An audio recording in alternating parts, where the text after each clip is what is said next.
El mendigo y la joya. En una pequeña aldea rodeada de verdes colinas y arroyos cristalinos, vivía un mendigo llamado Gibán. Aunque carecía de riquezas materiales, poseía un corazón generoso y una mente curiosa. Todos los días se sentaba en la esquina de una concurrida calle, observando a las personas que pasaban, meditando sobre la naturaleza efímera de la vida. Un día, mientras pedía limosna, un anciano monje se acercó a él. Este, de mirada serena y andar tranquilo, se detuvo frente a él. Sin decir palabra, le entregó una pequeña caja de madera tallada. Intrigado, abrió la caja y encontró en su interior una joya resplandeciente, de colores que cambiaban con la luz del sol. Maravillado por su belleza, se preguntó por qué el monje le había dado algo tan valioso. Decidió buscar al monje para devolverle la joya, pensando que quizás había sido un error. Sin embargo, al encontrarlo, el monje simplemente sonrió y dijo: «No hay error. Esa joya es tuya ahora. Pero recuerda, su verdadero valor no reside en su brillo exterior, sino en la lección que te enseñará». Confundido pero intrigado, guardó la joya y continuó su vida diaria. Con el tiempo, la noticia de su posesión se esparció, y muchas personas, desde aldeanos hasta comerciantes ricos, le ofrecieron dinero, comida y refugio a cambio de la joya. Sin embargo, recordando las palabras del monje, rechazó todas las ofertas. A medida que pasaban los días, Gibán comenzó a entender la lección del monje. La joya no solo atrajo a personas codiciosas y superficiales, sino que también reveló la bondad y generosidad en otros. Algunos se acercaban con genuina preocupación y ofrecían ayuda sin esperar nada a cambio. Se dio cuenta de que la verdadera joya no era el objeto brillante en su caja, sino la capacidad de ver la verdadera naturaleza de las personas y el mundo. Decidió actuar. Una mañana volvió al lugar donde había encontrado al monje y dejó la caja con la joya en el mismo sitio, junto con una nota que decía: «Gracias por la lección más valiosa. La riqueza no reside en lo que poseemos, sino en lo que comprendemos y compartimos». El monje, que observaba desde la distancia, sonrió sabiamente. Gibán, con una nueva comprensión y paz interior, continuó su camino por la vida, rico en sabiduría y compasión, compartiendo su historia y las enseñanzas aprendidas con todos aquellos que encontraba en su camino. El vaso de agua. Me encontraba en una clase de meditación, rodeado de compañeros igualmente ansiosos por aprender. El profesor, un hombre de mirada serena y voz calmada, sostenía en su mano un vaso de agua. Nos miró a todos y con una sonrisa enigmática preguntó: «¿Cuánto creen que pesa este vaso de agua?». Uno tras otro, mis compañeros dieron sus respuestas: 200 gramos, quizás medio kilo, no más de 300 gramos. Yo observaba en silencio, intrigado por hacia dónde nos llevaba esta pregunta aparentemente simple. Finalmente, el profesor asintió y dijo: «En realidad, el peso específico no es lo importante. Lo que importa es cuánto tiempo lo sostengo. Si sostengo el vaso por 1 minuto es fácil. Si lo sostengo durante 1 hora mi brazo empezará a doler. Si lo sostengo todo el día probablemente tendrán que llamar a una ambulancia. Pero el peso del vaso no cambia. Lo que cambia es cómo lo percibo debido al tiempo que lo sostengo». Nos quedamos en silencio, reflexionando sobre sus palabras. Entonces continuó: «Lo mismo ocurre con nuestras preocupaciones, miedos y rencores. Si los pensamos por un breve momento y los dejamos ir, son manejables. Pero si los llevamos durante horas, días, semanas, se vuelven cada vez más pesados, consumiendo nuestra energía y alegría de vivir». Esa lección se quedó conmigo.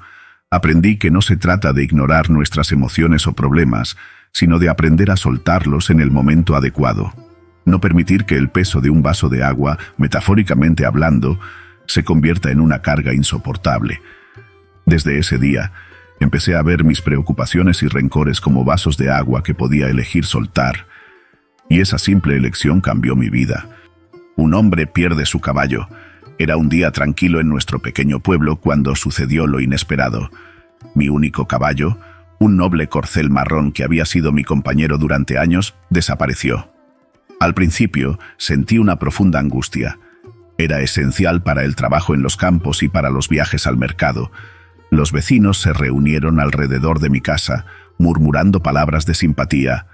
«Qué mala suerte has tenido», decían. Sin embargo, no me dejé llevar por la desesperación. En mi corazón había aprendido a aceptar los caprichos del destino. Y, como si el universo quisiera enseñarme una lección, mi caballo regresó después de unos días, y no estaba solo. Trajo consigo una manada de caballos salvajes. De repente, me vi en posesión de una riqueza inesperada. Los mismos vecinos que se habían lamentado por mi pérdida ahora me felicitaban por mi inesperada fortuna. «¡Qué afortunado eres!», exclamaban. Pero la historia no terminó ahí. Mi joven hijo, entusiasmado con los nuevos caballos, intentó domar a uno de ellos. En el proceso, se cayó y se rompió la pierna. Una vez más, los vecinos se reunieron, esta vez con expresiones sombrías. «¡Qué tragedia!», susurraban. «Tu buena suerte se ha convertido en una maldición». A pesar de todo esto, mantuve mi compostura. «Buena suerte, mala suerte, ¿quién puede decirlo?», respondí. La vida me había enseñado que los eventos son solo eso, eventos. Nuestra percepción de ellos como buenos o malos es a menudo una ilusión, sujeta a cambios con el viento del tiempo. Y así fue. Poco después estalló una guerra, y todos los jóvenes del pueblo fueron reclutados, excepto mi hijo, que aún se recuperaba de su lesión. Los mismos vecinos que habían lamentado su accidente ahora veían su lesión como una bendición disfrazada. Esta experiencia me enseñó una lección valiosa. La fortuna y la desgracia son caras de la misma moneda, en constante flujo y cambio. La verdadera sabiduría reside en mantener la ecuanimidad sin dejarse arrastrar por las olas de la buena o mala suerte. En cada evento hay posibilidades y lecciones. En cada cambio, una oportunidad para crecer y aprender. La vida es un ciclo continuo de cambios, y aceptar esto es aceptar la esencia misma de la existencia. El discípulo y las hojas. Me encontraba en el jardín del templo, observando cómo las hojas caían suavemente de los árboles, cuando mi maestro se acercó a mí.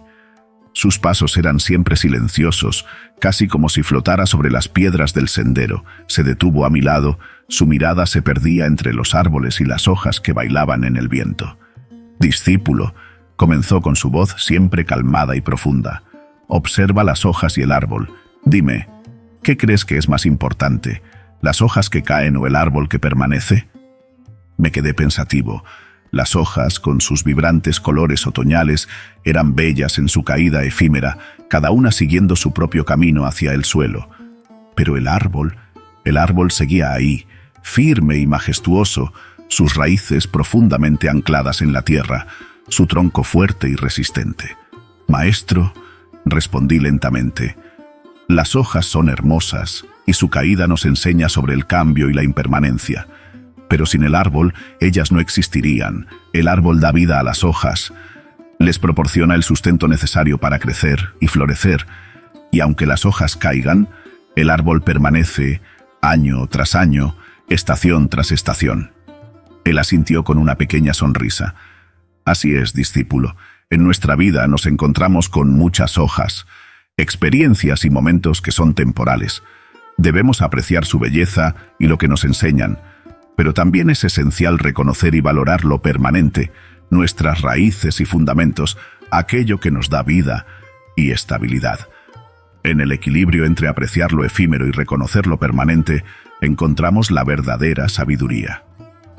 Con esas palabras mi maestro se alejó, dejándome con mis pensamientos y la vista de las hojas que seguían cayendo, cada una un recordatorio fugaz de la belleza efímera, pero siempre bajo la presencia constante y protectora del árbol, el rey y el jardinero sabio. Yo era un rey, gobernante de un vasto reino, conocido por mi sabiduría y justicia. Sin embargo, en el arte de la jardinería me encontraba perdido. Mi jardín real era una maravilla para la vista, lleno de flores exóticas y plantas raras, pero sentía que algo faltaba, aunque no sabía exactamente qué. Un día, mientras caminaba a él, me encontré con un anciano jardinero, cuidando las plantas con una atención y cariño que nunca había visto. Su nombre era Deva, y era conocido por su sabiduría y su conexión profunda con la tierra. Me acerqué a él con curiosidad. «Deva», le dije, «mi jardín es hermoso, pero siento que le falta algo. ¿Puedes enseñarme lo que necesito saber para hacerlo perfecto? Deva sonrió sabiamente y asintió. Majestad, comenzó. Cada planta en este jardín merece su atención y cuidado, no solo las más hermosas. Al igual que en su reino, cada sujeto, sea rico o pobre, poderoso o humilde, merece su cuidado y atención. Me llevó por el jardín, mostrándome las plantas que a menudo eran ignoradas. Había flores silvestres simples junto a arbustos frondosos y árboles frutales. Me enseñó cómo cuidar cada uno de ellos, explicando que la belleza del jardín dependía de la armonía entre todas sus partes. A veces, dijo Deva, las cosas más modestas son las que mantienen todo en equilibrio. Al igual que en su reino, cada persona, cada vida, tiene un papel que desempeñar. Cuidar de todos por igual es lo que crea una sociedad armoniosa y próspera. Estas palabras resonaron profundamente en mí. Entendí que mi enfoque en las plantas más llamativas había eclipsado la importancia de las más modestas, pero igualmente esenciales. Esta lección se extendió más allá de mi jardín, tocando la forma en que gobernaba mi reino. Desde ese día, apliqué la sabiduría de Deva no solo en mi jardinería, sino también en mi reinado. Aprendí a valorar y cuidar de todos mis súbditos, independientemente de su estatus o riqueza, reconociendo que cada persona tenía un valor inherente y un papel único en la construcción de un reino fuerte y unido. El jardín floreció como nunca antes, y mi reino prosperó. La sabiduría del jardinero sabio me enseñó que la verdadera belleza y fuerza residen en la diversidad y en el cuidado igualitario de todas las formas de vida. El puente de cuerda.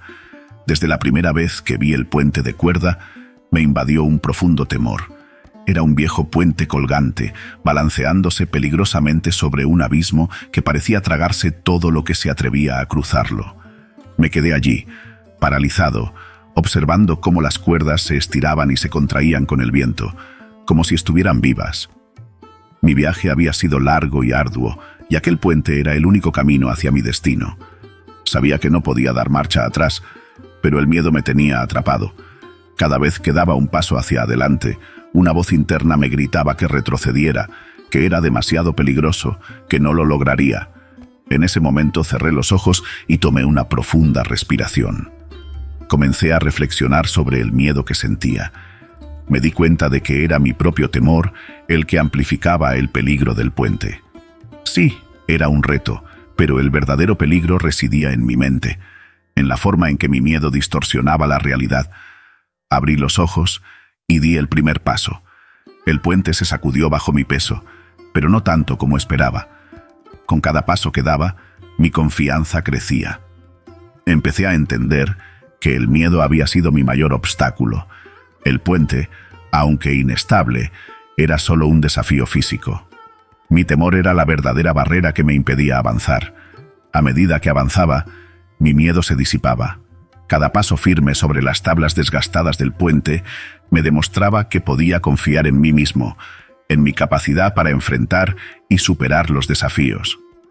Cuando finalmente llegué al otro lado, me volví para mirar el puente y me di cuenta de lo lejos que había llegado. Esta experiencia me enseñó una valiosa lección. A menudo, el miedo es más paralizante que cualquier peligro real. Aprender a enfrentarlo y confiar en mis propias habilidades fue un paso crucial en mi viaje, no solo en ese camino, sino en la vida misma. El puente de cuerda, que inicialmente parecía un enemigo, se convirtió en un símbolo de mi capacidad para superar mis temores y confiar en mí mismo. El desafío de los 5 Dhyani Budas. Desde que comencé mi viaje espiritual, supe que estaría lleno de desafíos. Pero nada me había preparado para el desafío de los 5 Dhyani Budas. Era una peregrinación que prometía profundas revelaciones y pruebas personales, una que me enfrentaría a mí mismo de maneras que nunca había imaginado. El primer Buda, Akshobhya, me esperaba en un templo sumergido en una calma profunda. Su desafío era el de la paciencia y la comprensión. Me senté frente a su imagen, cerrando los ojos para meditar. Horas pasaron, y con cada momento sentí cómo mi impaciencia y mis inquietudes internas se desvanecían. Akshobhya me enseñó a encontrar serenidad en el silencio, una lección que llevaría conmigo para siempre. Luego me dirigí hacia Ratnasambhava, cuyo desafío residía en la generosidad y la humildad. En un pequeño pueblo me pidieron que compartiera todo lo que tenía con los demás, incluyendo mi comida y agua. Al principio me costó desprenderme de mis pocas posesiones, pero al hacerlo sentí una alegría y plenitud que nunca había experimentado. Ratnasambhava me mostró que en el dar realmente recibimos. El tercer Buda, Amitabha, me esperaba en un jardín donde el desafío era el amor y la compasión. Allí, cuidé de enfermos y ancianos, tocando sus corazones con amor y atención. Amitabha me enseñó que el amor más puro es aquel que se da sin esperar nada a cambio. Amoghasiddhi, el cuarto Buda, presentó el desafío del coraje y la acción decisiva. Me encontré en un bosque oscuro, enfrentando mis miedos más profundos. Con cada paso, aprendí a enfrentar mis temores, no con fuerza, sino con comprensión y coraje. Amoghasiddhi me enseñó que el verdadero valor viene de enfrentar lo desconocido con un corazón abierto. Finalmente, llegué ante Vairocana, el Buda de la sabiduría y la comprensión total. Su desafío era el más difícil, ver la realidad tal como es. Medité durante días, luchando con mis propias ilusiones y preconcepciones. Vairocana me guió hacia una comprensión más profunda de mí mismo y del mundo, mostrándome la interconexión de todo. Al completar el desafío de los 5 Dhyani Budas, me sentí transformado. Cada Buda me había enseñado una lección vital, moldeando mi espíritu y mi comprensión.